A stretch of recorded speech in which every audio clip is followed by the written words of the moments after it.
Assalamualaikum warahmatullahi wabarakatuh. InsyaAllah, Waalaikumsalam.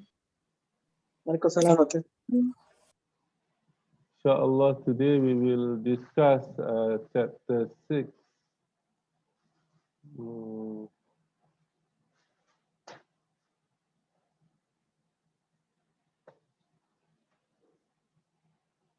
We're still waiting for our friends to join the class.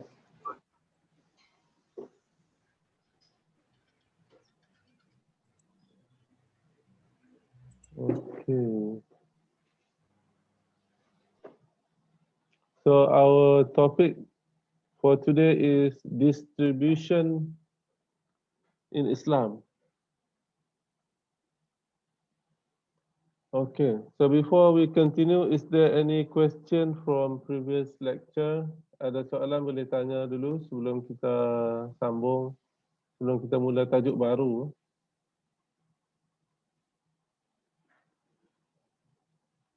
I share this textbook in WhatsApp, so you can open your WhatsApp also. I continue to update this textbook from time to time, sikit-sikit lah. If you have any questions, you can ask.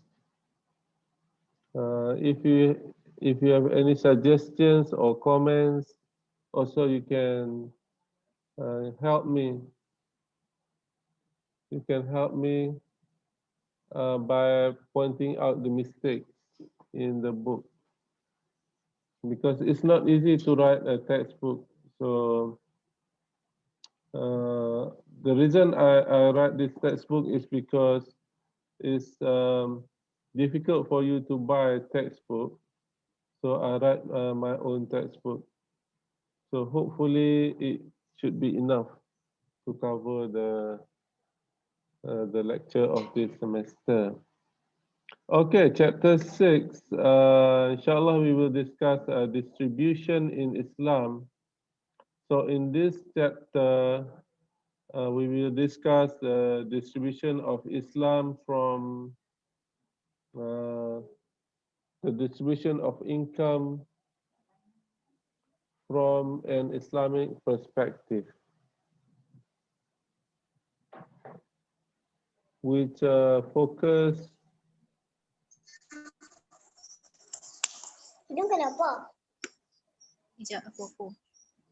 Which focuses on the income inequality between the rich and the poor. So in our society, there are some people who are rich. They have more than enough to cover all their needs. There are billionaires, there are millionaires, there are corporate figures who earns millions of ringgit. So there are rich. However, there are poor people in our community who don't have enough to support their family.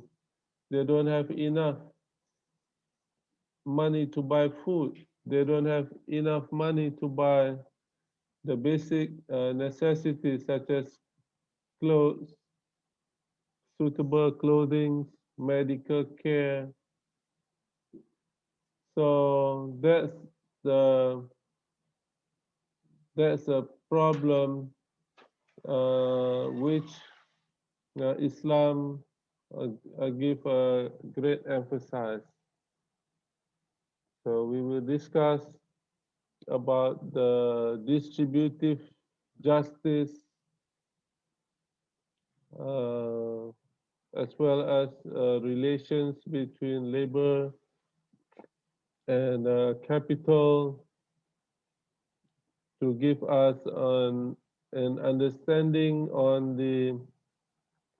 on how we could achieve, how we could move forward towards a more equitable income distribution in in our society.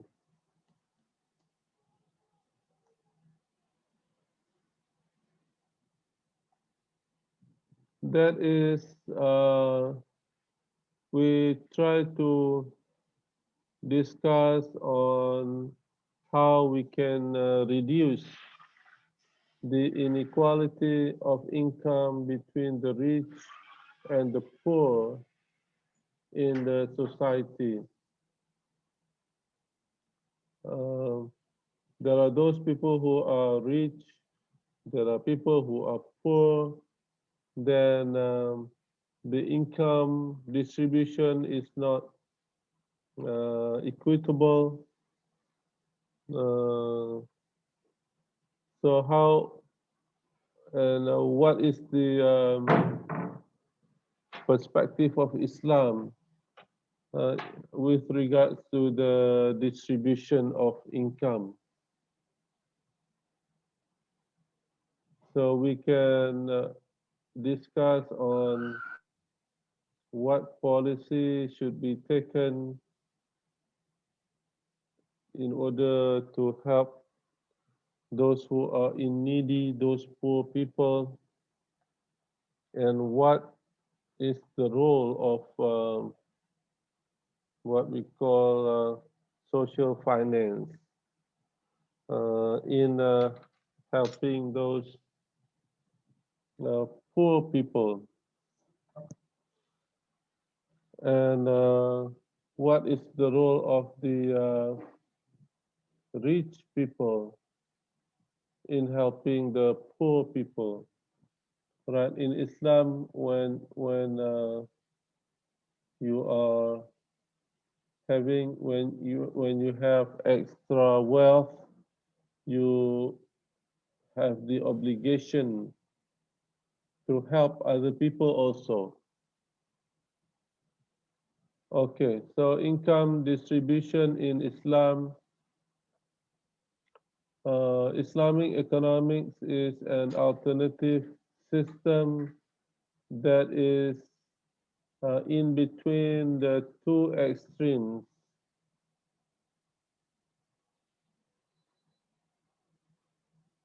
capitalism and socialism. So in conventional economics, we studied about capitalism. Okay, maybe you took principles of economics, microeconomics, and macroeconomics. So in microeconomics, uh, we discussed the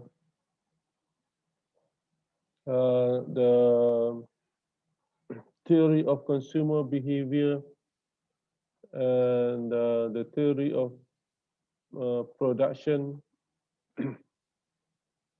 and in capitalism, we studied on how individuals have the freedom in the pursuit of their happiness. Consumers maximizes their utility in the consumption of goods and services. So when consumers spend their money on consumption of goods and services, they have to make a choice. And the best choice is to choose goods that give the highest utility to consumer, right?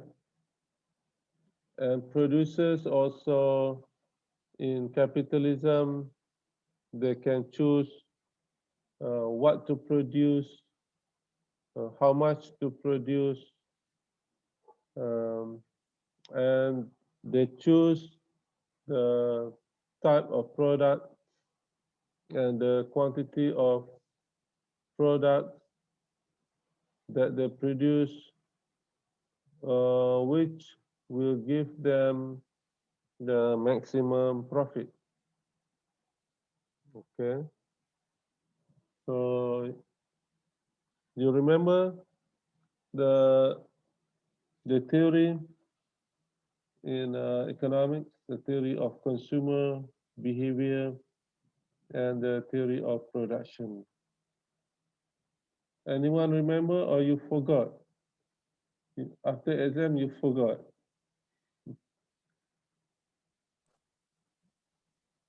Wahida,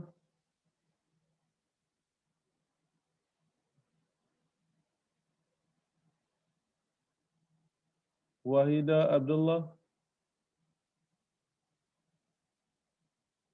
Liana,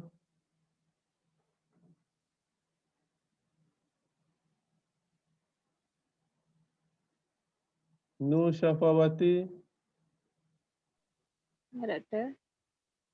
siapa ni? Nur Syafawati. Ya. Oh, sudah makan Dah. Dulu pernah ambil microeconomics ke, macroeconomics ke? Pernah belajar?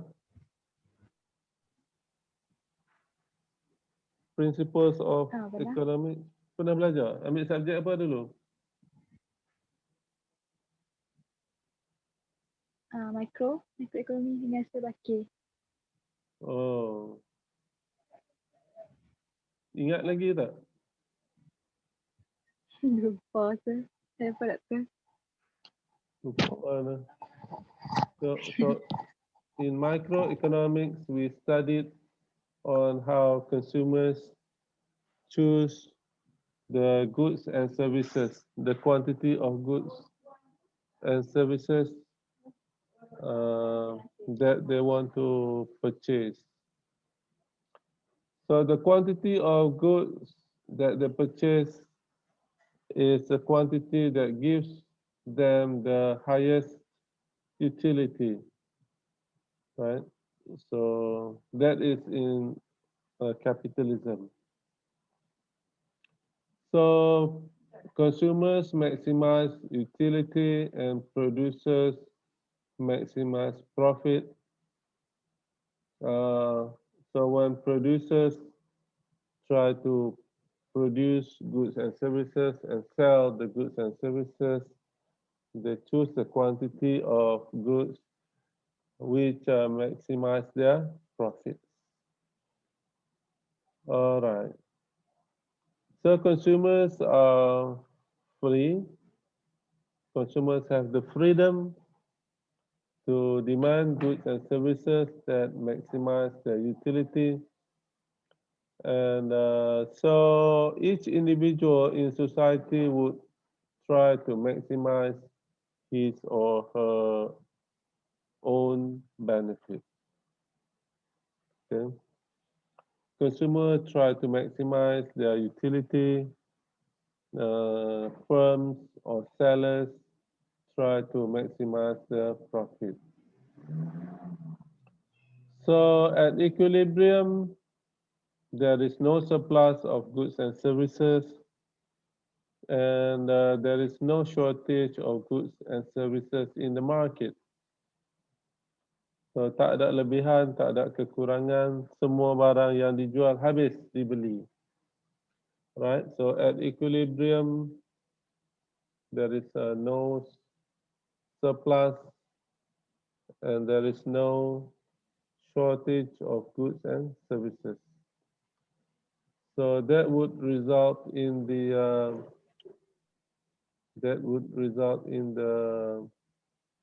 what we call in efficiency in efficiency. All right. Efficiency means which means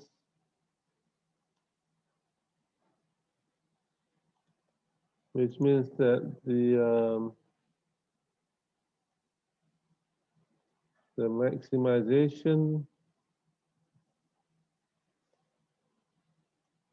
of social welfare is achieved. Okay, that is what we learned in microeconomics. So at equilibrium, there is no surplus of goods and services in the market. There is no shortage of goods and services in the market. So that is what we call market equilibrium.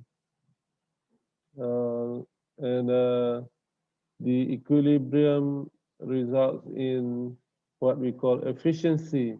Efficiency means that the social welfare is maximized. Okay, that's what we learn in my microeconomics. On the other hand, there is another system called socialism. So in socialism argues that capitalism results in capitalists taking advantage of the workers, right? So, so in the book by Karl Marx uh, entitled "Das Kapital," Karl Marx argues that all these capitalists they take advantage of the workers by exploiting the surplus from the workers.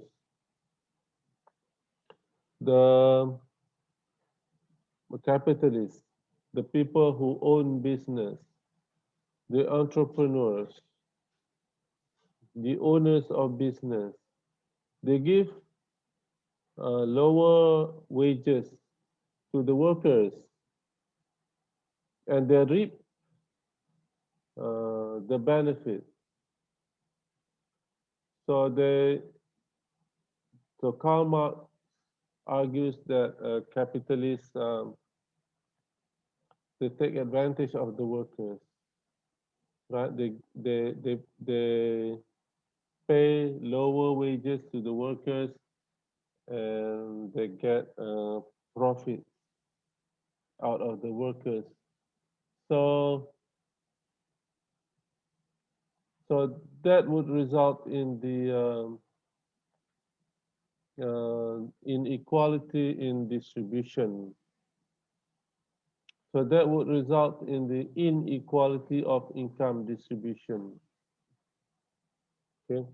So the rich people become richer and the poor people become poorer because the capitalists or the owner of the capital,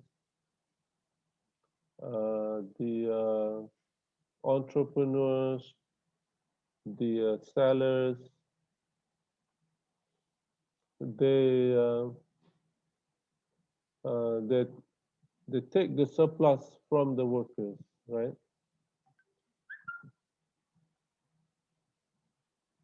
They pay lower wages to the workers, which result in them getting a profit.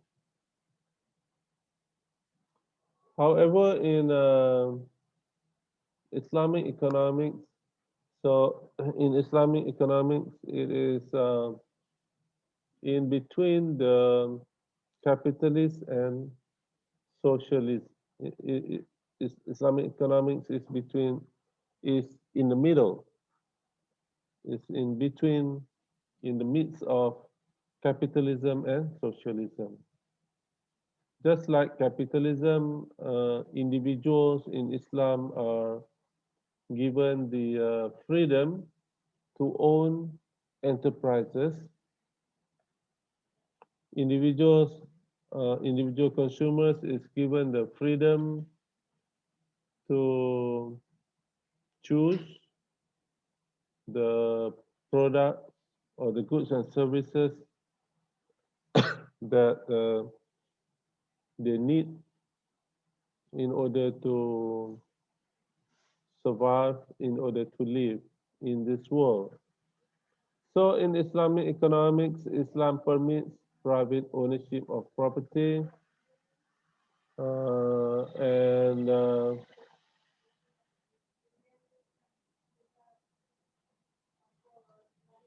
Islam also allows freedom of enterprise to individuals, just like in capitalism. Okay. In Islam also, individual sellers, individual owner, they are free to do business. Trade is permissible. Allah mentions in the Quran, بعد أعوذ بالله من الشيطان الرجيم وأحل الله البيع وحرم الربا. And Allah permits trade and prohibits riba. So trade is allowed. Trade is permissible in Islam. Islam also allows private ownership of property. People can have house, car, assets, um, business, investment. Islam allows and permits.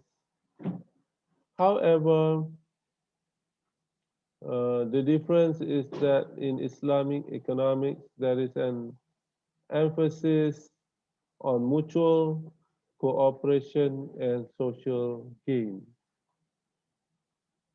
So in Islam, um, individual uh, uh, individual interests should take a back seat, while the interest of the society is more important. The welfare of the society should be given a priority. So there is emphasis on mutual cooperation, helping each other. تعاونوا على البر والتقوى ولا تعاونوا على الإثم والعدوان. So help each other in the good deeds and taqwa, and don't help each other in vice and munkar. So Islam emphasizes that our conduct, whether the conduct of producers or the conduct of consumers, must follow the command of Allah. And in Islamic economics, there are four sources of Sharia that we use in order to determine whether certain conduct is permissible or not permissible. Number one, the Quran. Number two, the Sunnah. Number three, the Ijma. Number four, the Qiyas. So there are four main sources that we use in Islamic economics: Al-Quran, As-Sunnah, Al-Ijma, and Al-Qiyas, to determine the conduct of producers and the conduct of consumers. So the consumers and the producers must follow the conduct and activities that are Sharia compliant. Okay. There are certain things that Islam prohibits. Okay? There are prohibitions in Islam, haram, activities such as riba, maisir, gharar, and the haram products. So Islam permits trade wa halallahu al-bai'a. However, the profit gained from business activities must be within the bounty of Islam. So there are certain prohibitions that must be avoided, such as riba, maisir, gambling, gharar, speculation, and maisir, gambling, and illegitimate goods, goods that are haram. So there are prohibitions that must be avoided, and there are certain uh, good deeds which must be followed. And in other courses, we discuss how the conduct should be done. Okay, for example, in fiqh muamalat, we discuss the theory of akad, the theory of contract, and what concepts are Sharia compliant, and the products and the offerings of products and services which must be Sharia compliant, or which must be within the bounty of Allah, which means that it is the activities, the profits, the transactions must be Sharia compliant. Any question? No, dear.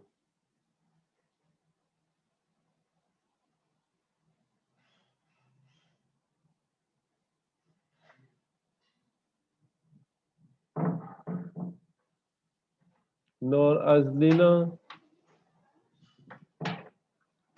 mana Nur Azlina? Ya, Ada soalan? saya Ha? tak ada ini. Tak ada. Puasa ke apa ni? Ha? Puasa ke? Tak makan lagi. Patut macam tak larat pun. Baik puasa. Kau tak makan ke? Puasa.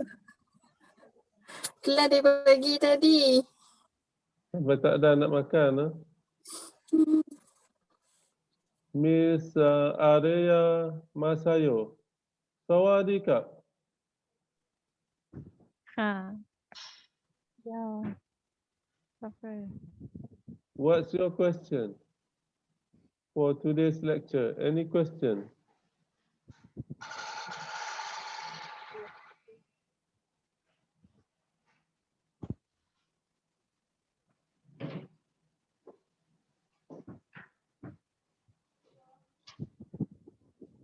Nur Shafika. Nur Shafika. Ya, saya. Ada soalan apa nak tanya? Tak ada. Pasal apa tak ada? Malas nak tanya. Muaz.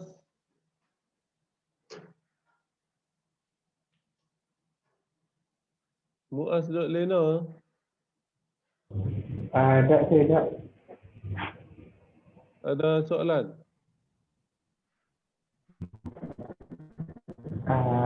Tak ada, betul. Tak ada. Semua tak ada soalan ni. Duduk lena apa? Alright. So, income distribution and welfare. What happens is in our society, the distribution of income is not equal, right? There are people who are rich There are people who are poor. There are people in the middle, right? In Malaysia, we have top 20, M40, and B40. Top 20 means the top 20 rich people. M40 means the middle 40%. And B40 means the lowest, the below, those people who live in the bottom of 40%. So distribution of income is not equal. There are people who are rich. There are people who are in the middle income. And there are people who are at the bottom, right? So income distribution and welfare is a major concern in Islamic economics because income is important, right? Income could be used to achieve welfare. Duit itu penting kan? Liana. Mana Liana? Lena ke? Tak, Doktor.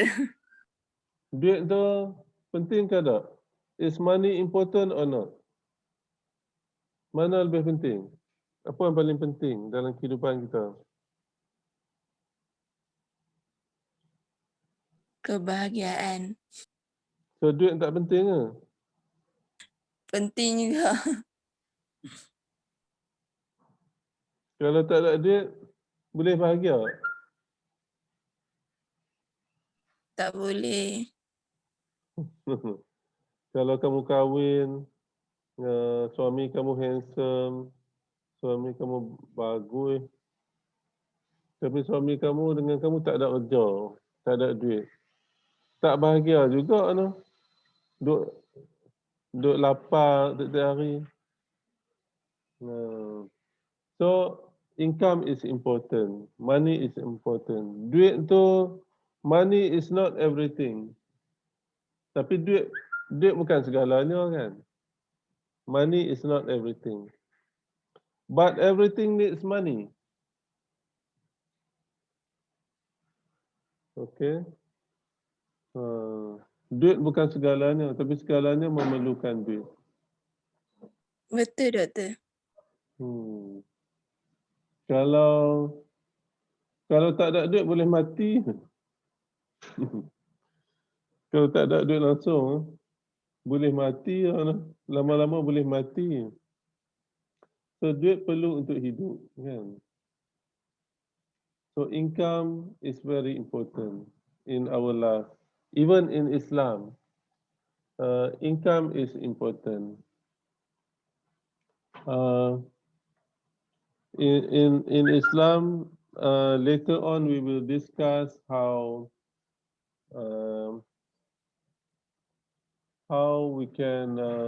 society can make the income more equitable. How the rich people should help the poor people by giving zakat, by giving sadaqah, by giving charity. Macam Ustaz Abid Liu buat tu bagus lah. Bila dia ada extra income, dia ada lebihan wang, kan? Hasil daripada donation, hasil daripada income dia sendiri, dia gunakan kelebihan, dia gunakan lebihan income itu. He uses the surplus of income in order to help other people in society, because in Islam, helping others is given high reward in the hereafter. Income distribution and welfare is a major concern in Islamic economics because income is very important. Income could be used to achieve welfare. Duit kita boleh guna untuk dapat barang, untuk beli barang. We can use the money to buy goods and services. We can even use the money to get the rewards in the hereafter by giving sadaqah, by giving charities, by donating to waqaf. We can achieve the falah, the goodness in the hereafter, not only in this world but also in the hereafter.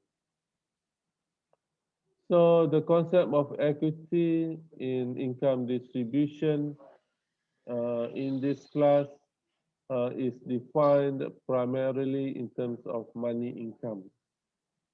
Okay. Kebahagiaan kita tak bolehlah nak bincang di sini. Ya. Kebahagiaan subjektif. Ada orang dia bahagia walaupun duit sikit. Ada orang duit banyak tapi tak bahagia. Kebahagiaan tu benda yang subjektif bergantung pada individu. So kebahagiaan kita tak boleh nak bincang lah dalam kelas ini. Ya. So dalam kelas ini kita bincang dari segi pendapatan. Okay? Pendapatan. When we talk about income, we talk about money. So in terms of money income. So that's why in Islamic economics, the distribution of income is very important. Okay? And Islam emphasizes that the wealth should not circulate only among the rich in the community. Dalam Islam, Islam menggalakkan supaya kekayaan itu dapat sampai kepada semua golongan. Terutamanya golongan yang miskin dan golongan yang memerlukan. So the distribution of income is very important in Islam, and Islam emphasizes that the wealth should not circulate only among the rich in the community. The wealth should circulate to all the people, the rich people, the middle income people, and also the poor people, because those poor people, they are just like the rest of the society. They need income in order to survive. Okay, next we will discuss on the policy that the government should take in order to achieve a more equitable income distribution and in order to reduce the income inequality among the poor, the middle, and the rich people. So inshallah, we will discuss on some of the ways how we can achieve the equitable income distribution based on the Islamic perspective.